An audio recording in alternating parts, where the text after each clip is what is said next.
Moranzio. Yes, Moranzio. Is the water warm enough? Yes, Moranzio. Shall we begin? Yes, Moranzio.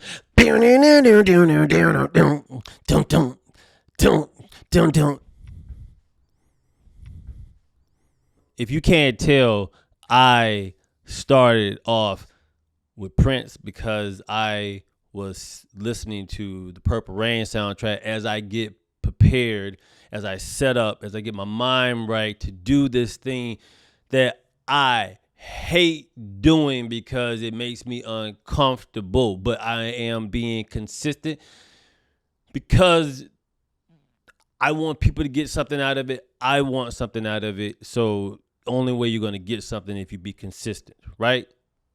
Right. So with that being said, you are listening to Just Killing Time. I got to yo, son. So peep game, right? The more and more I do this, I see a bigger picture, right? A way bigger picture. And I feel like I've been rushing it. I haven't been taking my time in certain areas because I've been overthinking the whole entire process. I'm thinking it has to be like every other podcast where you're sitting with a guest on the couch in your house trying to create content for the internet so you can get some followers so you can go book a comedy club, right? Trash. That's it's the worst. It's everybody's plan, right? Overthinking it. Then I let me merge what I like to do. I like to talk to people that I like to talk to. I don't like to talk to people. I like to talk to people that I like to talk to.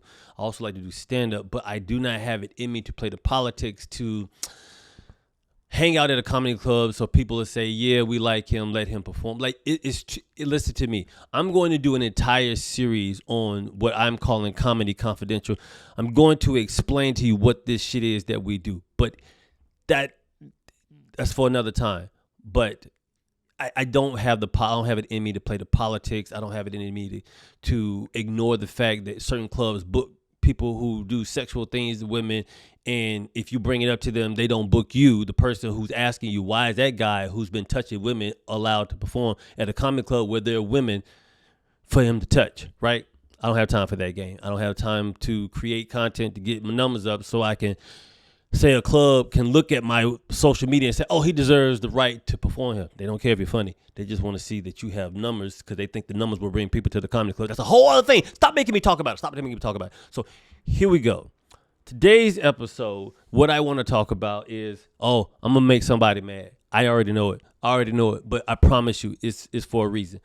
You have a villain in your life, or you have villains, and the villains could be other people. The villains could be some bald-headed guy who had sex with a 15-year-old when he was 23 and tries to act like he's better than other people because he's a groomer and a pedophile, right? Like, you can have that type of villain. You can have baby mamas. You can have baby daddies. You can have a principal. You can have all types of villains. But you can also have yourself as a villain. Like, you can have a villain, right?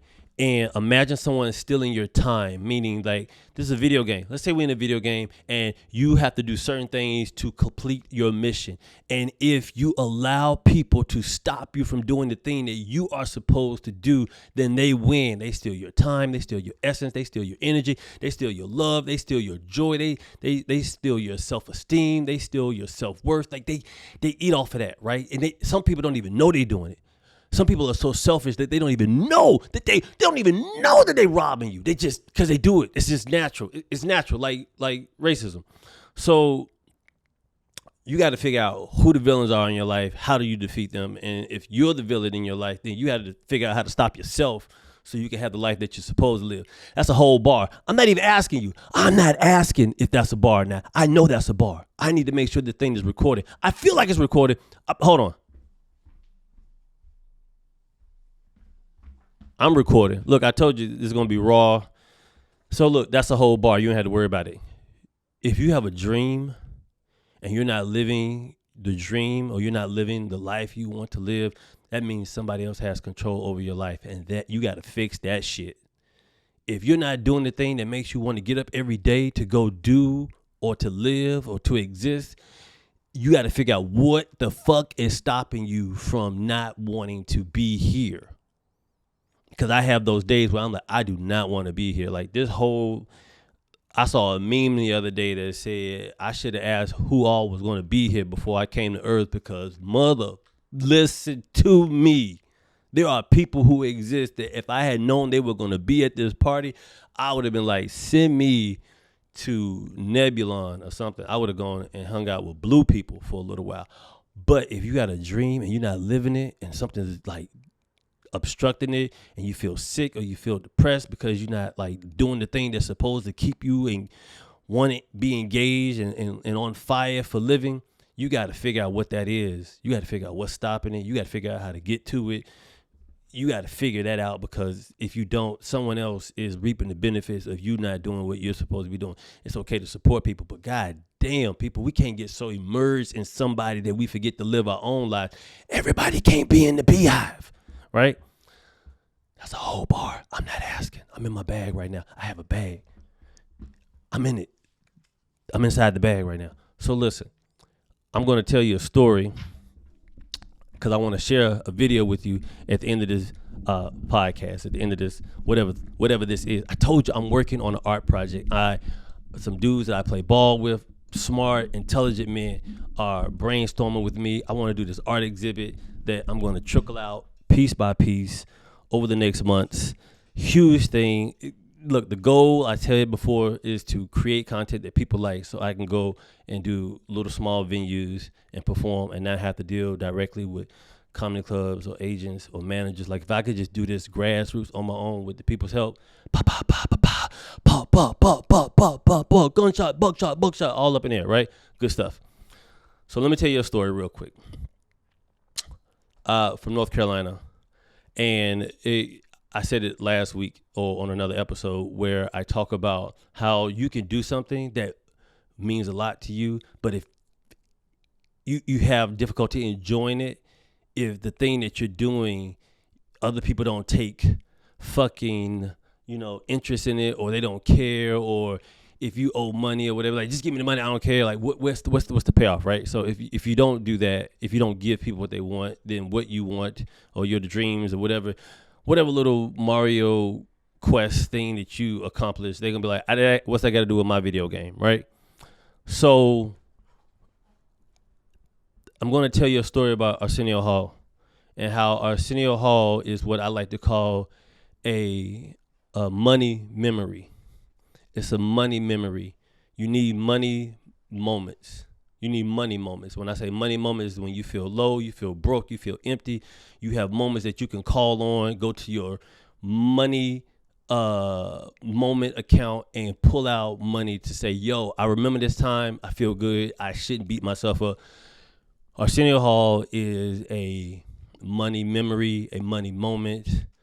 He's a money moment marketing stock for me when I think about days when I'm like, fuck, I live in Van Nuys, I ain't got no money. Comedy clubs not booking me. It costs, if you make $70,000 in Los Angeles, you are considered poor. If you make $70,000 in Los Angeles, you are considered poor. Newsflash, it's a lot of poor people in Los Angeles, California. A lot of poor comics. A lot of poor comics, right? So let me explain to you why Arsenio is a moment, a memory, a thing I call on. When I wanted to come to LA, I was told that I only had a year to make it, and then I had to come back home and work a job until I die, as long as the other person was happy. My dream was called a hobby. My art that I do was called a hobby. That's not real. Go do a real job. If I had stayed in Charlotte, I probably would not exist. Take that for whatever it's worth, right? The point I'm making is,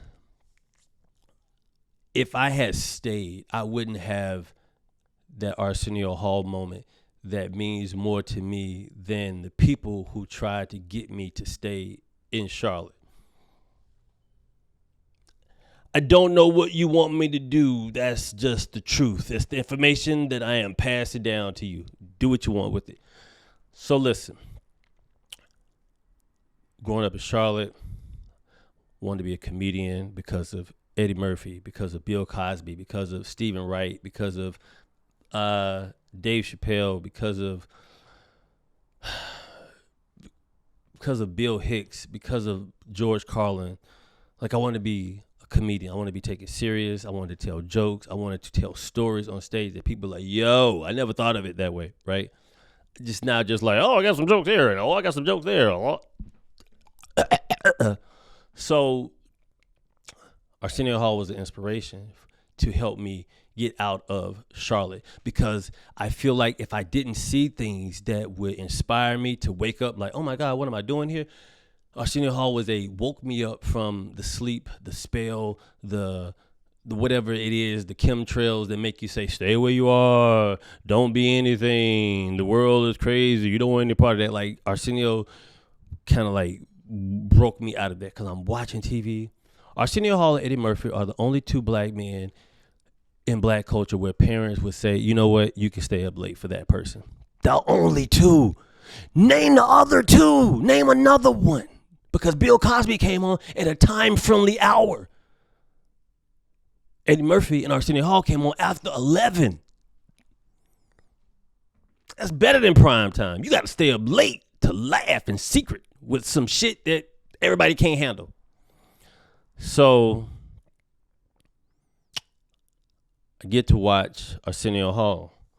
Arsenio Hall comes on TV for the first time. I get a box haircut fade because of Arsenio. Could never get my teeth that white, ever. I could drink Clorox and say racist things about black people all day. I could never get my teeth that white. Arsenio comes on, got his finger on his lip, come out, point to the crowd, arm just circle jerking to death. Because of Arsenio, my shoulder is damaged. I just did this so much in the 90s. So much. Just winding up. Sugar Ray Leonard, wind up pitch. Let's go. Right? Stay up late for Arsenio. Grades dropping for Arsenio. Sleepy in class for Arsenio because of Arsenio. Teachers calling my mom. Is he not sleeping? I think he's staying up to watch Arsenio. Right? I didn't care. Arsenio Hall was like the thing that made me say, oh, this is why I want to exist. This is the reason why I want to be here, because that right there, I want to do that stuff right there, like that. Come out on stage, point to people. He would come out on stage, give his monologue. He would point. I would stay up late. If I didn't even stay up for anything, I stayed up to watch him point to the people in the stands and say, those are the people who love me no matter what. He had an episode. It was Luther Vandross and Jasmine Guy. He actually said the Dog Pound was people that loved him no matter what. Who don't want that? And then it's the late night. You know, here's the crazy part. I'm already up anyway at 11 because I'm talking to my girlfriend that I was with in the 9th grade. She was in 8th grade, who basically, I was in love with this chick. She broke up with me twice to date other people, and I took her back because I had very low self-esteem. And then I took her back anyway because I didn't know my self-worth. Then I became friends with a guy who basically I became friends with him because nobody at the school liked him. He stayed 2 houses down from my girlfriend, and my girlfriend broke up with me to give away her virginity to this guy, and then I took her back again. Yo, I was a fool. I was a patsy. I was a mark. I was a buster. I was a simp. That's all the things that dudes would tell me or call me, because I'm like, I'm just trying to find love, dude. And she keep coming back, so maybe there is something. I was just stupid. Anyway, so I'm already up late having these late night conversations trying to figure out, why did you have sex with my best friend? Drinking. If I had been on drugs in the 9th grade, it would have been justifiable. So I'm up watching Arsenio. Jesus Christ. Arsenio comes on. He talks to Sandy. Is that right, Sandy? Sandy, is that good? Yeah, Arsenio, everything's good. Like, oh my God. He got a God. It's a white woman, but it's a God talking to him, telling him what he can do and what he can't do, telling her what to do. Then the episode, the craziest late night moments have happened on Arsenio Hall show. The craziest, son. He kissed Diana Ross in the mouth. I'm talking like porn, like mouth open, Beetlejuice style, whole mouth open, devouring each other. Yo, son, I got an erection watching that because I was like, yo, why is he kissing? Yo, he's kissing. It's Diana Ross. It's the hottest dude on the block kissing the Beyonce-ish of that. She's already out in the Beyonce era. Like I think Whitney was in the space at the time. But she was Beyonce before Beyonce, right? And you're like looking at Arsenio Hall kiss Beyonce.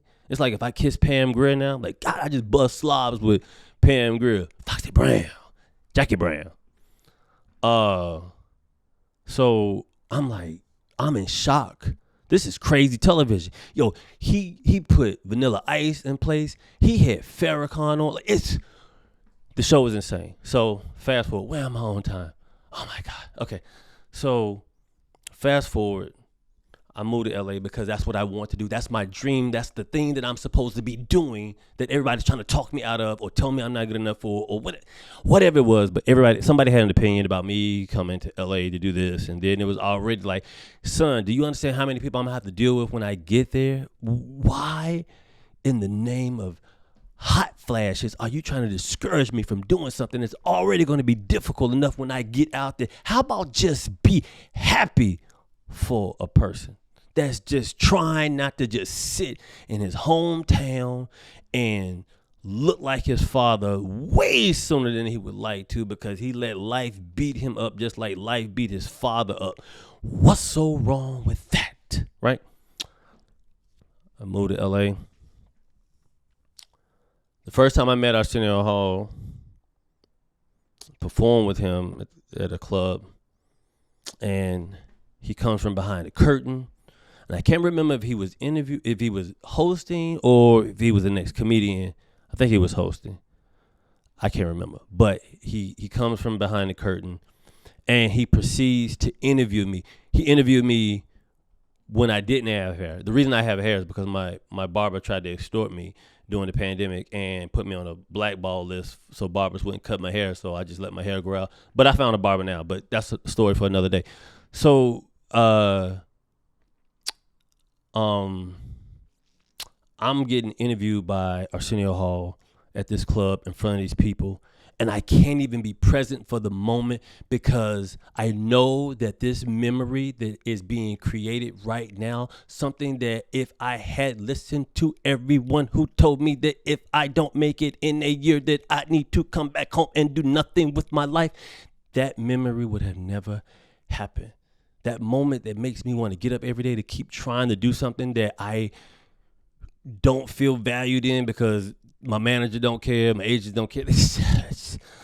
I feel like a slave on so many levels that's trying to get picked to go in the big house. Can I go in the big house, boss? So anyway, I didn't even enjoy this moment that I wanted when I was in the 9th grade, and I manifested it and I followed my dream. I followed the pattern. I went through the video game and I got to another level, and I didn't even appreciate it. I couldn't even be like, oh God, this is amazing, because my brain is thinking, okay, I met Arsenio Hall. Now what can I do? Can I write something for him? Can we do a show together? Like, I'm trying to figure out how to make this thing bigger, because the people that I owe money to, the people that, deny me access to certain things because I'm not making buku dollars, make life hard for you. Like, I can't exchange that. I can't exchange memory for currency and say, look, this memory means $2 billion to me. Exchange that and do what you want with the bills. Like, I can't convert my dreams into currency. They just mean something to me. My moments mean something to me, right? So I didn't even enjoy that moment. And then I went through some stuff in life or whatever, people dying, pandemic, therapy. And then on April 20th, 2023, at the same club, Arsenio is doing a show, and either he requested me or approved to have me on the show. It's one of the two, right? We do this show together. I do 15 minutes. 15 minutes. And then Arsenio comes out and magic happens. A moment that is so valuable and so priceless. Me trying to describe what that moment with Arsenio Hall was that I'm about to explain to you, it's like someone trying to describe Prince. You can't describe Prince. You get a headache because you're mad that there aren't words that exist to explain exactly what he was. You don't have a definition for Prince. If you tell me you have a definition for Prince, I will fight you because you don't have words for something that had never existed before he came along. It's different, right? So he comes out on stage. I'm sitting on a stool. That's what I do now. I sit on a stool when I talk. He comes out, he's standing next to me. And then he has a microphone and I have a microphone. And we begin to have a conversation, a dueling of wit, interviewing one another. I got to interview Arsenio Hall. My whole dream was in the 9th grade, I need to become famous now so I can go to LA and do Arsenio Hall's show.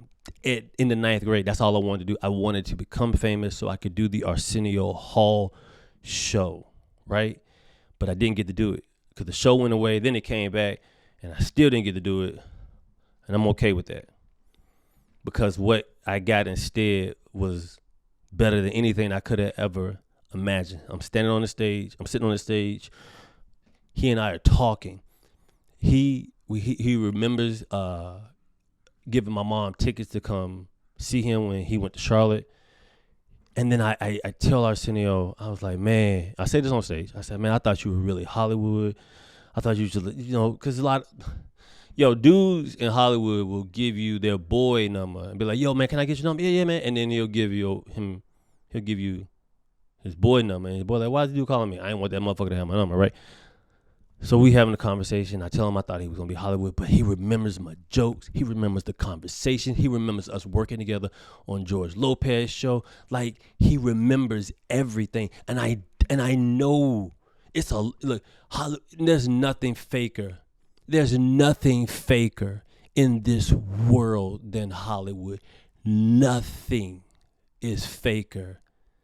Not even gold-plated jewelry. Even is some realism about the gold because you can actually touch it. It's something tangible, but it ain't shit. There's nothing faker than Hollywood. Holy banana bread. But I'm talking to Arsenio, and I genuinely feel like this guy is acknowledging me. Like, he's like not thinking about the fact that he and I have very significant bank accounts. You feel me? We talk. We have a conversation. The crowd is enjoying it.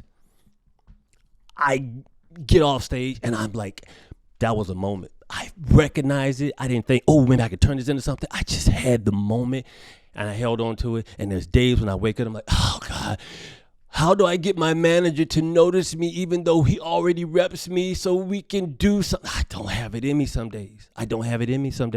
To beg to be put on the auction block and dance for my supper, right? But then there's days when I think about that moment with Arsenio, and then I go back and remember the moment that I didn't appreciate, and I'd be like, now be in that moment. I got 2 memories. I got 3 because I'm the 9th grade of me is happy. The whatever age I was when I had hair version of me was happy, and the dude that has hair now is happy. And I'm going to share that moment with you because, you got to manifest. You got to just not care. You got to live your dream. You got to find out who the villain is, destroy it. You got to live. Listen to me, son. I got to interview Arsenio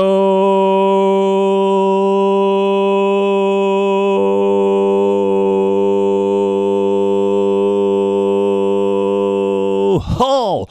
I got to interview Arsenio Hall. And I'm okay with it not wiping my debt clear. I'm good. I'm beyond good. Ladies and gentlemen, this is art. This is a project that I'm putting together. I am putting in work. There's a blog called EAT, which stands for Emotionally Available Today. If you want to donate to the Museum of Momentum of Moranzio, you are more than welcome to do so. There's information on the websites, the podcast links, or whatever.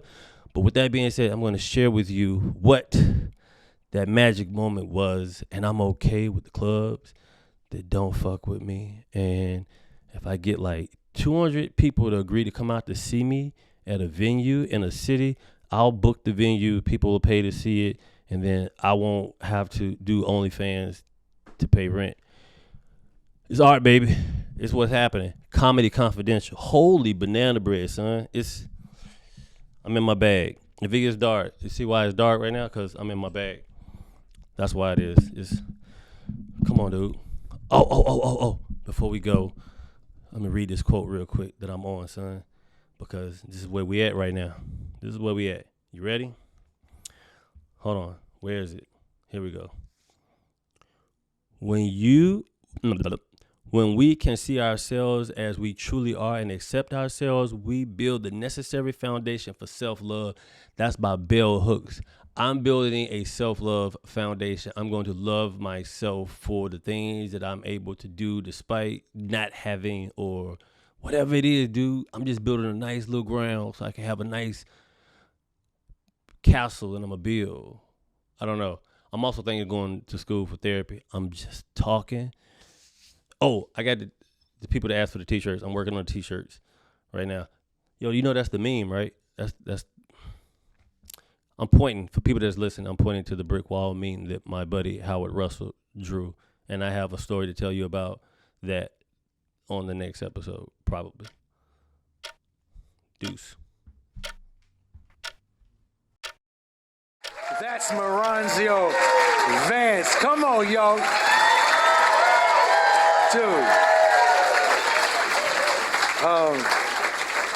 First of all, I know I said I don't like asking questions and I want people to know more about me, but fuck me.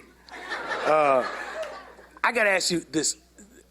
First of all, I love your style. I've always loved, since George Lopez told me about how you work, and I watched him, and he lets the joke breathe, and he's intelligent enough and a good enough writer to just wait.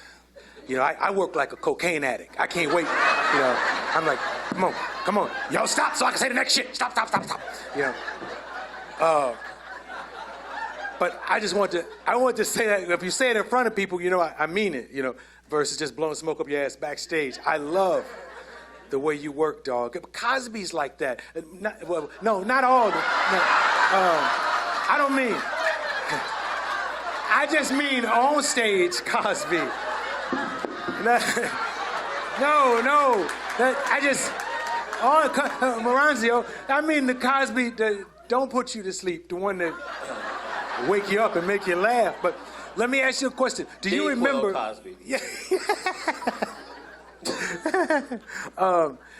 By the way, we have a surprise for you. Ladies and gentlemen, Mr. Bill Cosby. Come on out. You know, sometimes...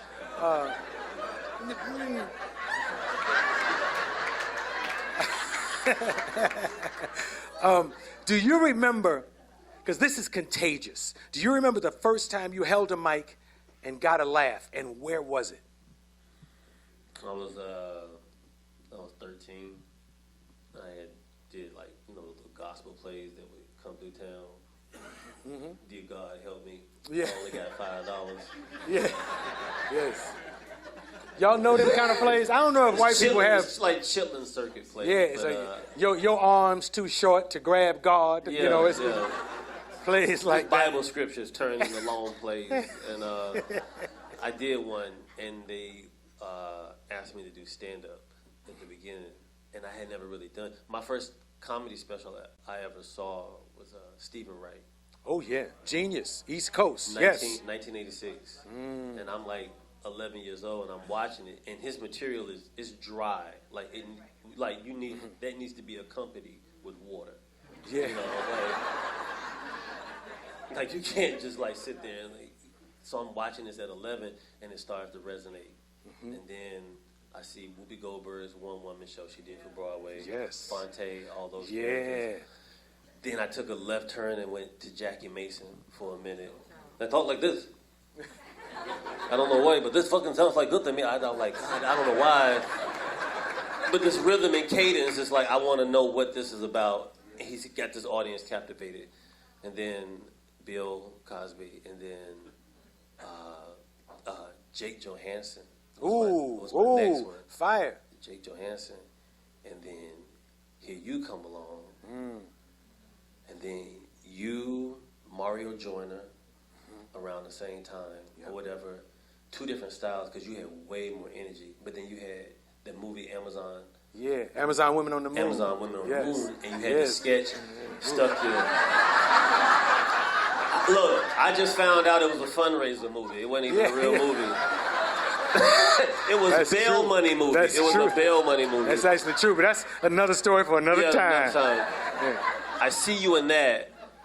The sketch is off the Richter scale. Then Here You Come on my TV at 11 o'clock at night. I ain't never seen a black man on TV 11 o'clock at night, and you have people on your program that don't have to be there. You know what I mean? Like, they don't have to be there, but they acknowledge you by saying, yo, I think this dude is important enough to where I'm going to give my time to go on his program. And you had like, dude, you kissed so many chicks on your show. Yo, I'm sitting at home like, is he just kiss this woman in the mouth? Like, why is this happening? He gonna go to jail? He gonna stop? He either going to jail or he'll get the next Family Feud hosting job. Yeah. Remember Richard Dawson? Richard Dawson, ooh, he would get it on. Is this a porno film or is this a Family Feud? So I watch you do the show. Incredible acts.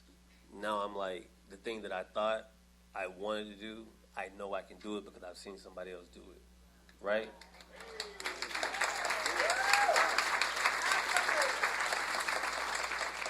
So then fast forward, I see you here, and then I bring you out on stage, and then you do what you're doing now, where you're interviewing me. But this is the first time you've done it. And I'm like, it's a vet comic. He ain't watch my shit. But he gonna act like he care. Cause I'm like a Make-A-Wish comic, you know? Because he don't have to talk to me. Our financial situation is extremely different. And he could be like, oh, you smell like you're struggling, right? So, but he watched my set, and he told me about the jokes that he liked in my set, and I was like, oh, he really did watch my set. And then I booked a role on this show with George Lopez. And then I find on the call sheet Arsenio Hall is going to be on the set. And then it's this house party scene, and he's up, like he's hyped, he's yelling, and he just like, it's crazy. But I'm like, fuck. I was sitting at home watching this dude on TV, and now I'm in a scene with him on television. And I'm okay with being stupid. Maranzio Vance. Okay, so now I've admitted that sometimes I like to have people ask me questions, and he's a star, so he likes the same. Before we go, you all have any questions for one of us? Any questions? I know y'all, at some point, you've been looking up here saying, I wonder if his labia is pierced, or not that, not exactly that, but which one of us? That's why I shouldn't ad lib. That's the wrong. That's not what you know what I mean. No, you've had questions. Who has a question? Raise your hand. Yeah, right here. Okay, there. What happened that night with Bill Clinton after he played the saxophone? What'd you all do? Oh God. Is that a real question? Because that was aggressive. Yeah. Like White House press secretary don't get to talk much. Yeah. You don't call on me much. What happened with Bill and that goddamn saxophone? Oh, We should gosh. answer. You should answer. Make up something. I don't care. Yeah. But he won was- something. That was a cool night, though. It was fun to see a Democrat blowing something other than the election.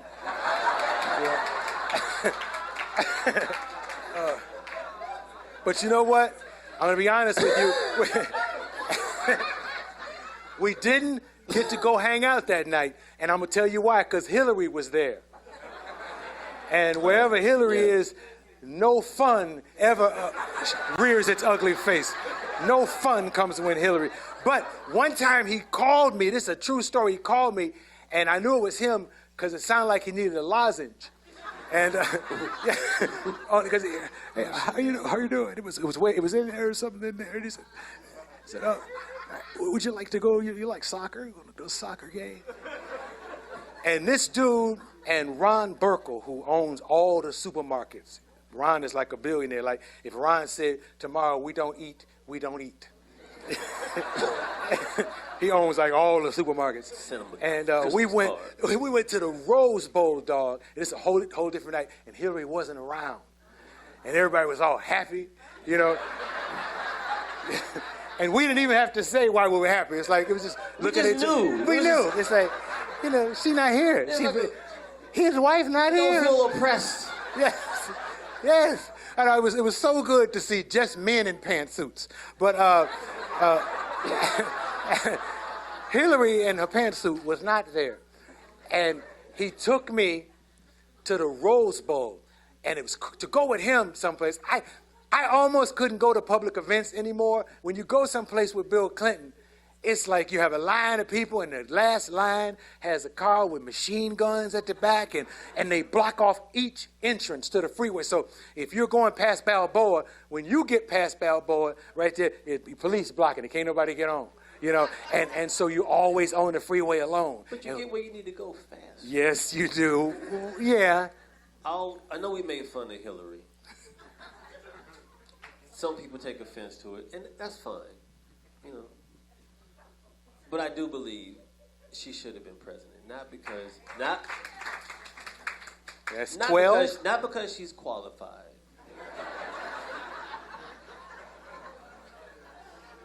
Because she really wanted the job. You know what I mean?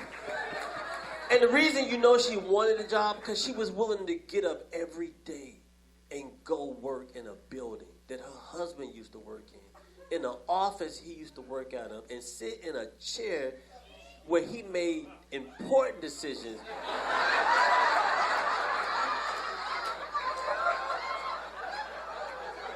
You don't do that unless you want that job. Because I'm not going anywhere. I've eaten with an ex-girlfriend. Yeah. Ever. That's hilarious.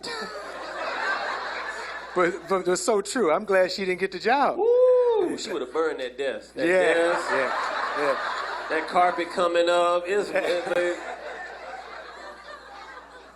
extreme home makeover at the White House. Move that bus. And they're like, it's a whole new place.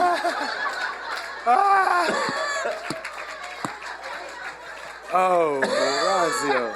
Shit. There's a sunroom in here. Yes. I think all of this is the answer to your question, sir.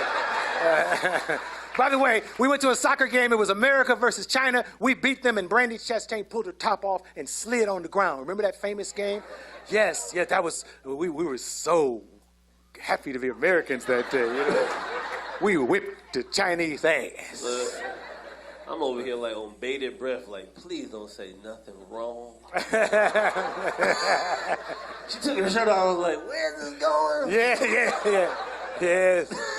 That's. This is insane to me. Like, this is Thursday for you. It's just Thursday. No special number. This is just Thursday for you. But for me, oh man, This is cool. This is. You know what? I went to when I was touring.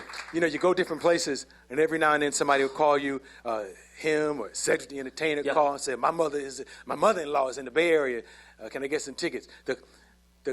Tell them about the lady I got to meet in the South. So, as comedians, you know, if you know a famous comic, you have a one-time card to use where you say, I don't ask for shit, but I need to redeem this voucher that says you care about me. And I had never used my vouchers with anybody, but I had an Arsenio voucher. And he went to Charlotte, where I'm from. And my mom was like, Arsenio Hall's in town. I was like, would you like to see him? She's like, I think I would like to go see Arsenio.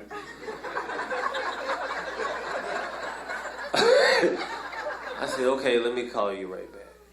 And I hit up Arsenio's assistant. And I said, look, man, my mom's in Charlotte. She don't get out much. You think you could take care of her? And he was like, absolutely, man. And they got my mom in free.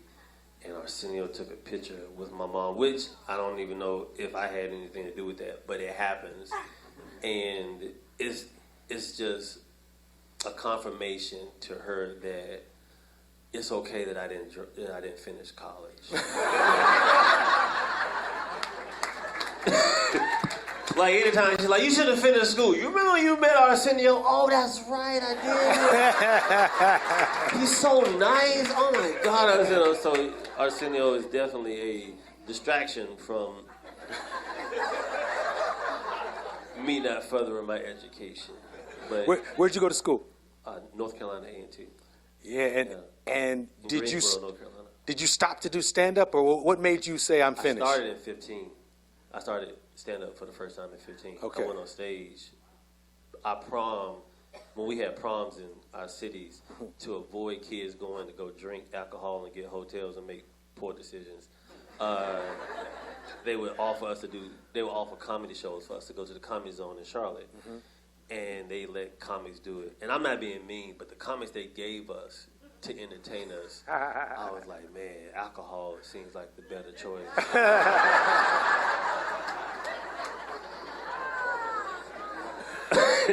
But it also gave me confidence, like, which is an insult to any comic, where if you see a comic perform, you're like, I think I can do that. Like, it's like... What are you talking about? Yeah, I just saw you, and I was like, I can do that. It's like, I'll fight you. But I saw these guys, and I was like, man, I can do that. And I was already on this, you know, Martin Lawrence had done a half hour for HBO. Yeah. And I was already on a Martin Lawrence high. I was on this Mitch Hedberg high. Ooh. Like, I was on these, like, people that I was like, God, I want to be amongst these people. So I'm 15. The comics go on stage. They do whatever that was. Yeah. And then they were like, who wants to try it? And I was like, you shouldn't have done that. And then I went on stage, and the only joke that really got a laugh was, I was like, how many people here are with somebody they already had sex with but spent money anyway? And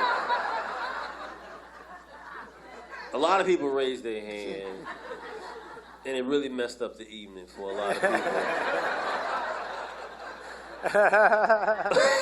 But then I did that, and then I was like, oh, I'm going to stick with this. And then I graduated from high school, and I auditioned for Def Comedy Jam. Bob Sumner was doing it at the time. Yes. And I was 18. I didn't have a godfather, anybody to pull me under the wing and say, don't look like this, don't dress like this. I had like an Adidas t-shirt on, some shorts, and some sneakers. I looked like I had just gotten out of camp. And went across the street to enter into a talent show, right? And then these people booed me so bad. I went to college. I was like, I gotta go get an education. After that, that was brutal. Did y'all practice in the car?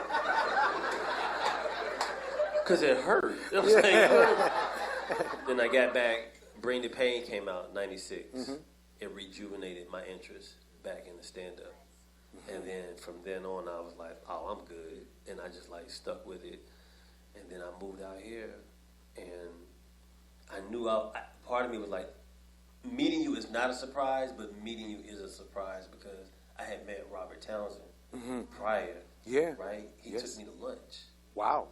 And Did he was pay? like, Yes. Listen, didn't even leave me with. I was like, I hope he don't. Because I'm going to say, go ahead on. I'll take care of it, and I'm going to run out. Because I didn't have it. I didn't have it. I wasn't a regular here yet. So then I met Robert, and then I just started meeting heroes. And I was like, it's just a matter of time.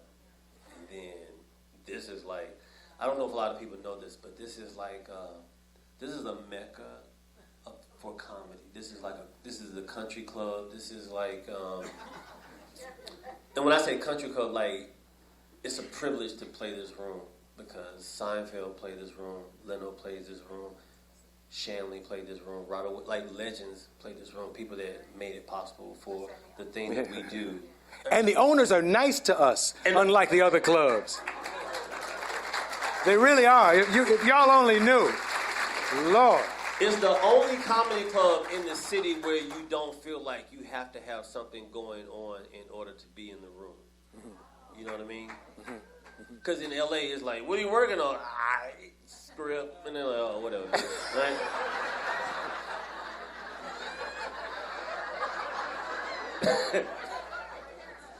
So, but when you come down here, everybody's on equal footing, you know, for the most part.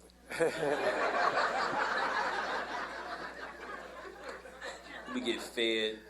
They feed us, because most comedy clubs don't feed the comics. They pay us.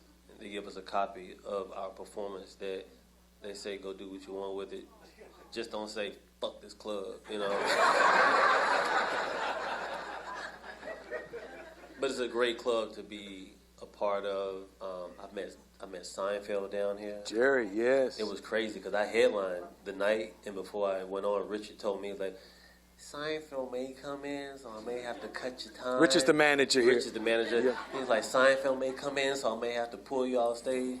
And I was like, okay. Yeah, exactly. Like, what was I going to say? Nah, fuck Seinfeld. Why was you, man? Yeah. I don't care about 3 syndicated shows. Well, money. Whatever. So Seinfeld stayed, and he got there, and he let me finish my set. And then when I was coming off, he was like, stay right here. I'm going to talk to you when I get back. And then he went...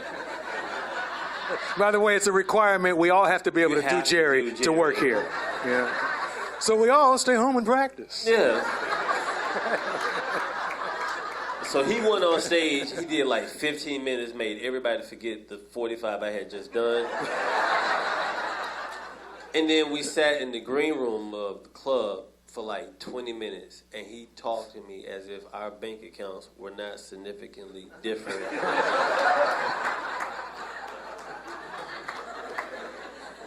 Because he was a fan of comedy. Like, he just wanted to talk about comedy, and I was able to support that by not saying, can you please do something for me?